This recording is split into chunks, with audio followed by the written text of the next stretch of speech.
Namaskar. Welcome to another episode of Editorial.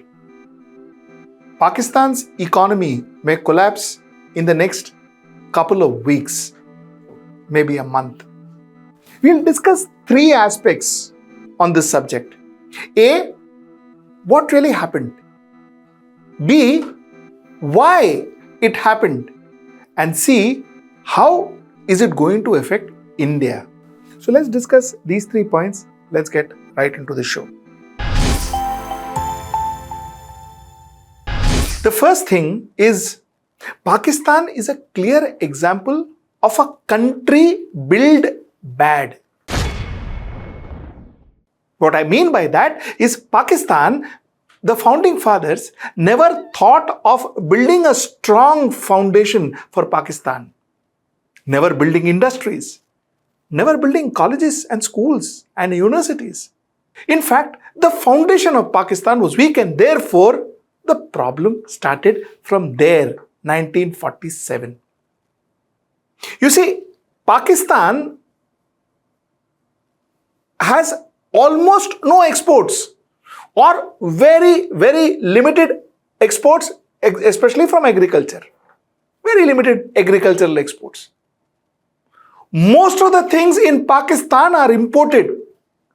They live on others sending them products, goods, services. This is one of the biggest problems with Pakistan. And what happens when you are into that situation? What happens is then you get into something called as balance of trade issue. What is balance of trade issue? Balance of trade issue is the difference between your exports and your imports. So if your exports is more than your imports, then your balance of trade is fabulous. Then your country is healthy, economically healthy.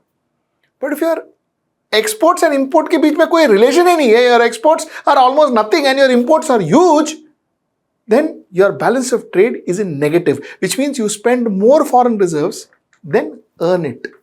It's very bad for the economy, and this is what has been happening for Pakistan. And if you see the graph on your screen, right from February 2022, you've constantly seen minus. Pakistan has been continuously in minus foreign reserves, including January. They are the latest figures that we have received. Now, this is the first and the biggest problem with Pakistan. The second problem with Pakistan was the rupee. That is Pakistani rupee versus dollar. Now, Pakistani rupee versus dollar, again, if you see the graph on your screen, currently it is 277, and somewhere from April last year, it has only been going up and up. And especially January, February, it has reached its top, 277 rupees per dollar. Now what happens if it is 277 rupees per dollar? You see, a country that lives in imports, obviously the price of the product is going to go up, humongously go up. And when the price of the product goes up, the price of every product you are importing, and that those price goes up, obviously the inflation is going to be humongous, and that's exactly how the inflation looks currently. Pakistani inflation currently is at the highest. January 2023 recorded 31.5% inflation, as you see on your screen. And if you see, Pakistan food inflation is at all-time high, 45.1%. That's the inflation on food. This is the status. Now, before I go any further, let me tell you, all this, what all of this builds? All of this builds debts. Pakistan's debt has skyrocketed to 62.5 trillion. Now, this is where the story starts. Huge debts, don't know where to pay the money from. Now, what does one do? Wherever they went, they've asked for money. Wherever they went and they wanted to borrow money. But after a point in time, which country is going to give them money? Who is going to help them? See, no resource is unlimited, isn't it? And no resource is unlimited, especially when the resource know that, bhaiya, isko payment karne ka dam nahi hai. This country doesn't have the strength to pay back. Who is going to give you money continuously? So, finally, the only place you can go to is International Monetary Fund, and they went there for a loan of $7 billion so they can tide over their immediate problem. The immediate payments that they want to do so that they can get the food which is lying in the docks and which is lying with the vendors, they can get the basic into the country.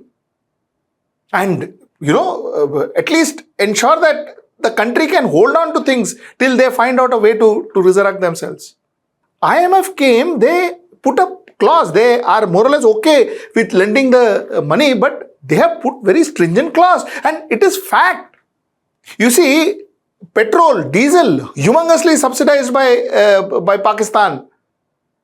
Food items, humongously subsidized by Pakistan. Why? This is meant for popularity votes. Popularity will not run economy, na? Economy has to be run by actual trade, by earning money. By subsidizing, you can't show that things are good. This is exactly what Pakistan did, subsidized. So this is where the monetary fund said that no, your subsidy should stop. If your subsidy stops, we will not pay you 7 billion, but we will try and see if we can manage 6 billion for you. Okay. Initially, Pakistan Prime Minister had said, no, yaar, it is too much. They are taking away everything from me. I don't know whether I will be able to do it. And all of that he said. But slowly, one sees that Pakistan is succumbing to what IMF wanted out of them. And the first thing they wanted out is to get more taxes out of the people. So the GST has been jacked up to 18% as per IMF demand.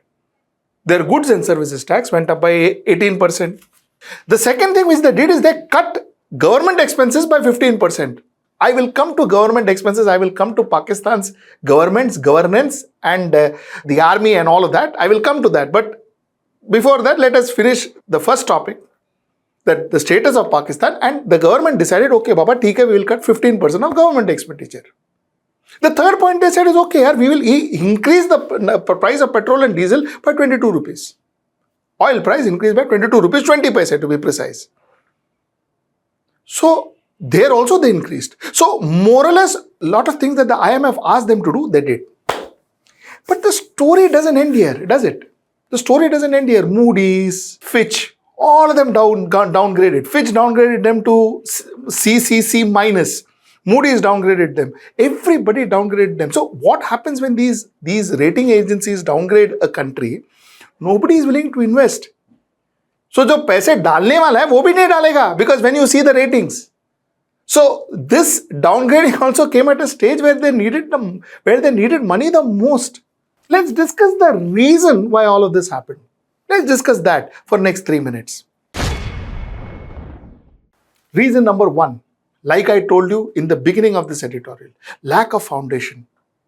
Pakistan never bothered to create a fundamental education system in the country, like we have our IIMs and IITs and all of that. They never went for anything fundamental, health-wise or health system or infrastructure or industries, nothing. There was no make in India, like we have the make in India, there was no make in Pakistan drive. So there was almost nothing. There was nothing that they promoted so that they could build a strong fundamental for Pakistan. They never bothered for all that. Their total botheration was, talk about religion, that is one. Then curse India and then say that we want Kashmir and all of that. That is what their entire politics, their politicians and everything was focused on. There was nobody who sat down and said, listen, let's make Pakistan happen. No politician said that. That's the biggest problem, and that is the genesis of this particular issue. Because more than even Sri Lanka, Pakistani problem is disastrous. It is disastrous. Now, second, corruption. See, if you actually look at corruption in Pakistan, Pakistan doesn't have corrupt politician. Corrupt politician we also have here in abundance. Pakistan has corrupt politician and a more corrupt army. You see, most of their army men, most of their army generals, federals and all that, they retire and the first thing they do is take all the money and scoot and go to some other country and chill. That is their love for their country. People, the kind of riches that army men has there is something that our army men, our generals can't even dream of. That's the kind of riches, that's the kind of wealth that these people have. So corruption took another scale altogether. India, they showed as a demon and they would make money for themselves. It is not that they build their army or their infrastructure or whatever. They made money. Each of these generals made huge amount of monies. And it was very sad for the people of Pakistan because they trusted their army. They were very proud of their army. Some of them were even proud of their politicians, by the way. And they betrayed them, and betrayed them how? So this is point number 2, corruption. Point number 3, bad administration. See, Pakistan never saw somebody who was really, really a good leader and an administrator, a fantastic manager.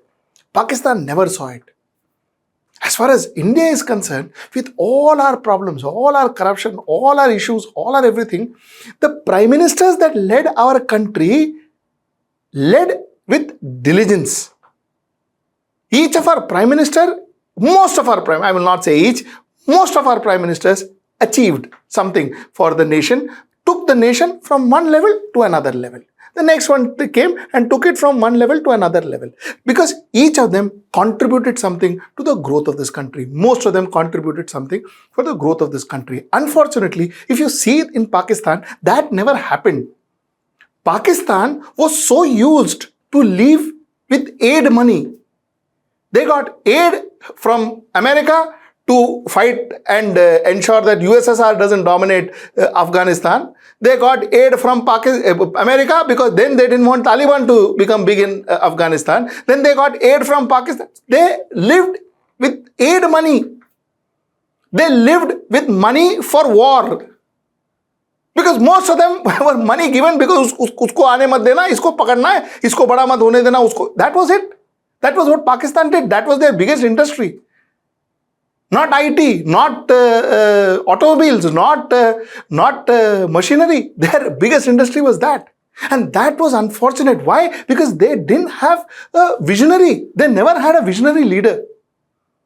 And that's a very unfortunate thing. Even today, currently, in this crisis, I don't know whether it is Mr. Sharif, with all due respect to the man, I don't know whether he is the right Prime Minister for the job. They require somebody who is far more charismatic than him, who can understand trade and economics. See, India also went through something similar.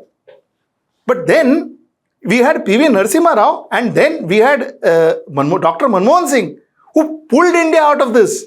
And pulled India out, and how? Pulled India out and how? They require somebody like that. I can be very sure that their external affairs minister, who's supposed to kind of go and maintain relationships with the world and try and negotiate things with the world, I think that young gentleman, I think he's got a lot to learn. He's got a lot to learn. I think he needs to mature.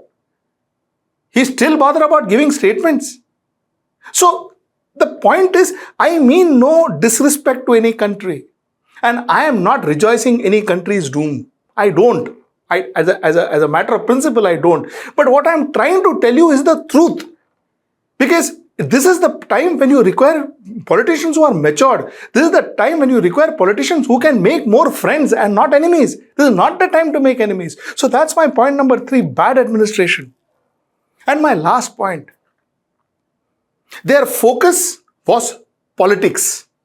Politics of appeasement. When I say appeasement, their focus was to ensure that they talk about Kashmiri Muslims. Their focus was to talk about saying that how they can win India over. Their focus was to talk about how they are so religious and how to promote religion and propagate religion. See, all this is good.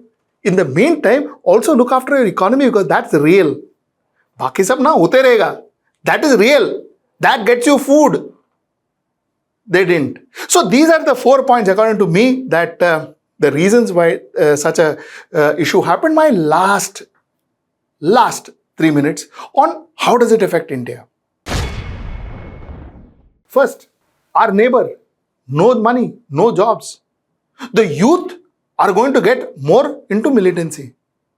They may get into militancy. The militancy there may increase because that possibly will be the only way of a job to get 2 square meals home. If militancy increases there, it is going to have direct impact on India because finally we will be facing their militants, those people. So that's the biggest problem we face, and that's a very That's a very given. Everyone, I think the audience would know this.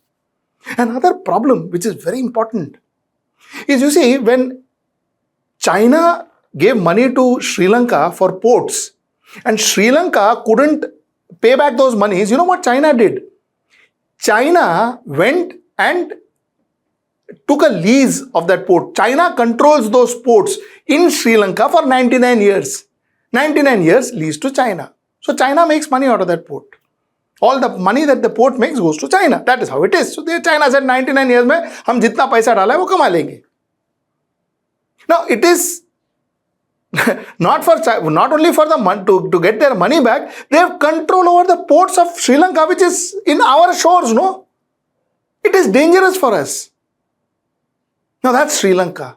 Now imagine the same thing is possible in Pakistan too. Pakistan owes huge amount of money to China, huge amount of money.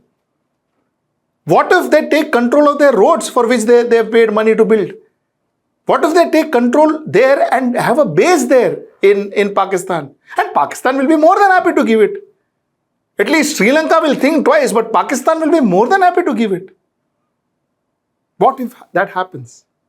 Imagine, for us, it's a security threat. Because you have China sitting in Sri Lanka, now you'll have China sitting in Pakistan.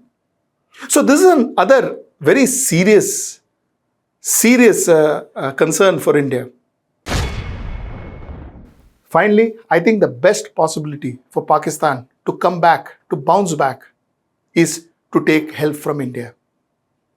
India would be the best to help Pakistan in terms of trade, in terms of loans, in terms of trying to repay some of their loans, whatever. But India would be the best bet. Because India is a fair trader. India is a fair trader. We have been that way almost right from our inception. We are fair traders. Secondly, it is in India's interest also that we help Pakistan, is because for reason I told you.